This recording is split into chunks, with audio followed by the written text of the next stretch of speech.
Bonjour à vous trois, bonjour Isabelle, bonjour Marc, bonjour Lynn. Bonjour. Bienvenue. Bonjour, Claude.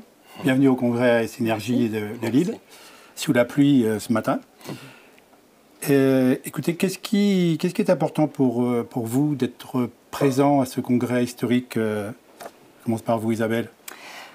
C'était un honneur, je trouve, d'être présent à un événement aussi beau, aussi grand. Quand Iotis m'a téléphoné pour me proposer de participer. C'était quand? C'était en été, ouais. Dans le courant de l'été, voire même peut-être un peu avant. Oui, non, c'était bien avant, je pense.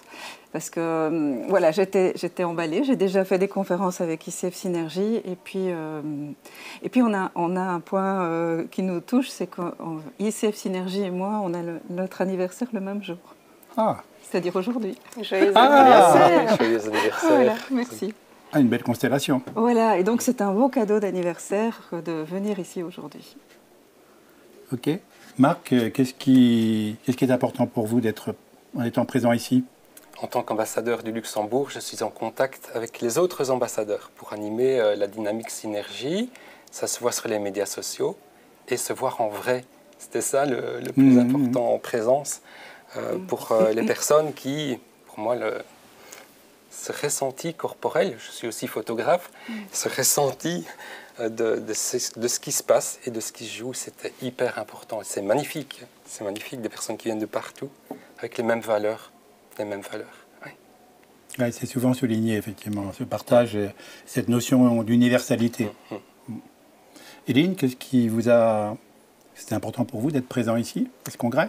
Indispensable. En fait, je me souviens quand j'ai animé un webinaire ICF Synergie en 2018. J'étais en interaction avec Synergie. C'était déjà la réalisation d'un rêve pour moi. Et donc, je suis une fan incontestée des webinaires Synergie. Et à l'occasion d'un échange avec Iotis, donc il y a déjà plusieurs années, je lui disais, puisque moi à l'époque j'étais présidente de l'antenne Grand Est, on organisait des événements. Alors, pas de cette ampleur-là du tout, hein. Mais je voyais déjà une conciliation possible entre ce qui se fait pour Synergie et ce qui pourrait se faire en présentiel. Finalement, rêver les choses, c'est leur donner une opportunité de se réaliser. Et aujourd'hui, c'est la réalisation d'un rêve. Okay. Et quelle est votre intention dans la présentation d'un atelier ou d'un exposé que vous allez ou vous avez fait déjà? Oui, alors pour moi, je me dis éveilleuse de conscience. Et donc, c'est une opportunité de présenter un atelier qui sera l'éthique du leader. Donc, le leader de demain sera éthique ou ne sera pas. C'est un sujet qui me tient fort à cœur parce qu'aujourd'hui, la morale, l'éthique, le bien, le mal, le juste, le pas juste, ça nous bouscule. On a tous des avis différents. Est-ce qu'en tant que coach, on peut donner son avis ou est-ce qu'on a à éveiller le leader à réfléchir et à prendre ses décisions par lui-même, mais en réveillant son éthique personnelle? C'est le sujet qui m'anime et donc je suis très heureuse de pouvoir faire un atelier, une conférence sur ce sujet-là. Un élément singulier sur cet atelier? Je vais parler de la salutogénèse. La salutogénèse, c'est quelque chose dont on ne parle pas encore beaucoup parce que c'est l'opposé de la pathogénèse. Et ça a été fort remis au goût du jour pendant la crise Covid. La pathogénèse, c'est qu'est-ce qui crée la maladie. Et donc on a vu qu'avec la crise Covid, plus il y avait de tension et d'incohérence, plus la maladie s'enfonçait aussi. Et donc l'idée de la salutogénèse, c'est d'aller rechercher ce qui donne sens, ce qui est intelligible et ce qui est gérable. Et donc quand on va rechercher ça et qu'on nourrit notre mise en action avec du sens, on va vers la salutogénèse, c'est-à-dire la pleine santé. Et c'est ça que j'expliquerai à la conférence, entre autres. Ça me rend curieux, impatient et curieux d'être. Vous, Marc? Je vais rebondir sur la conscience et sur l'éveil. À partir du moment où une personne, c'est une démarche personnelle évidemment, est passée par là, commence à aller vers ça, vers soi-même et vers ce qui est plus grand, c'est de les accompagner, d'être conscient en tant que coach de ce qu'on peut faire soi-même pour grandir également, pour être bien présent. Je trouve un ressourcement dans la nature, par exemple, parce que là se trouvent énormément de choses. Et ici, C'est un lieu où on s'autorise en tant que coach à aller plus loin, à aller vers ça. Et ça, je trouve ça magnifique. Dans la nature, c'est-à-dire que vous faites comment? Par exemple, pour préparer le congrès, je suis allé dimanche marcher quelques kilomètres, 20 kilomètres dans la forêt. Et je me suis arrêté au ressenti, au moment où ça me parlait.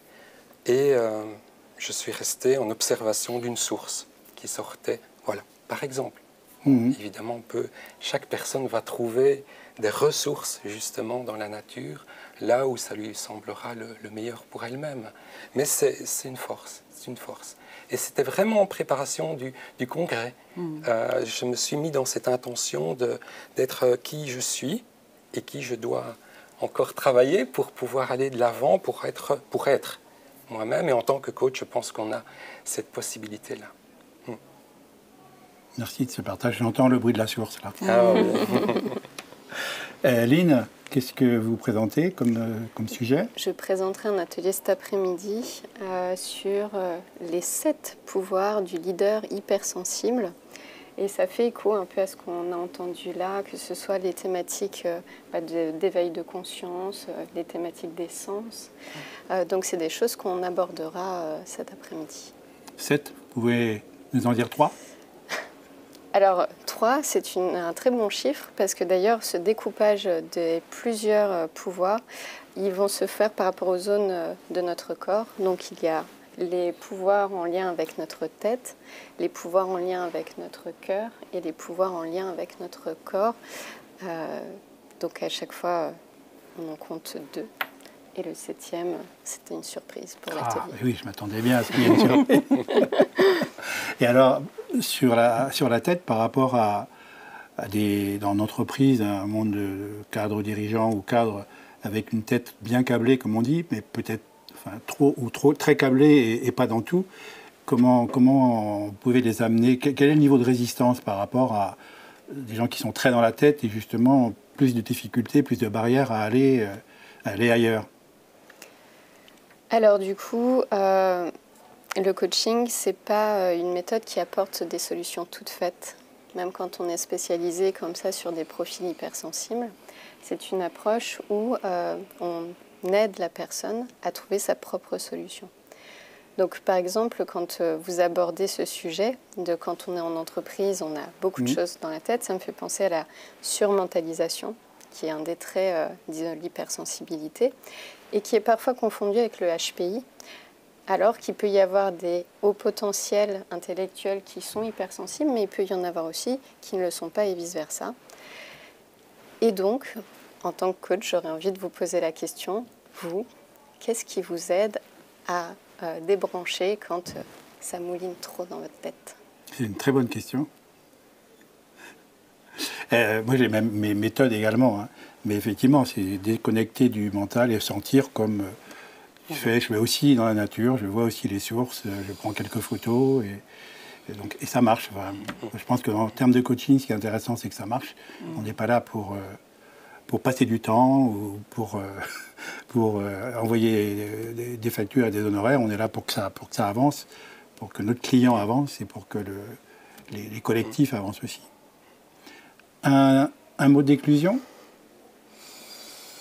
Je terminerai par la conscience de soi et de son éthique personnelle. Donc ce qui est très important aussi en tant que coach, c'est de pouvoir intégrer le respect de soi-même et l'amour de soi-même pour pouvoir dire là je vais dans ce monde-là ou je n'y vais pas et faire le bon choix en conscience. Merci. Mais je dirais introspection et relation. C'est le nom d'une zone et je pense à mon équipe, aux collègues coachs qui sont en train d'animer des ateliers, de faciliter des ateliers. Et introspection pour aller à l'intérieur de soi. Donc c'est aussi la verticalité. Et relation, c'est tout ce qui se passe vraiment très largement et qui nous relie tous. L'horizontalité, on peut le dire comme ça. Merci. Lynn, d'éclusion? D'éclusion, que les personnes soient hypersensibles ou pas, on a tous un leader à l'intérieur de nous.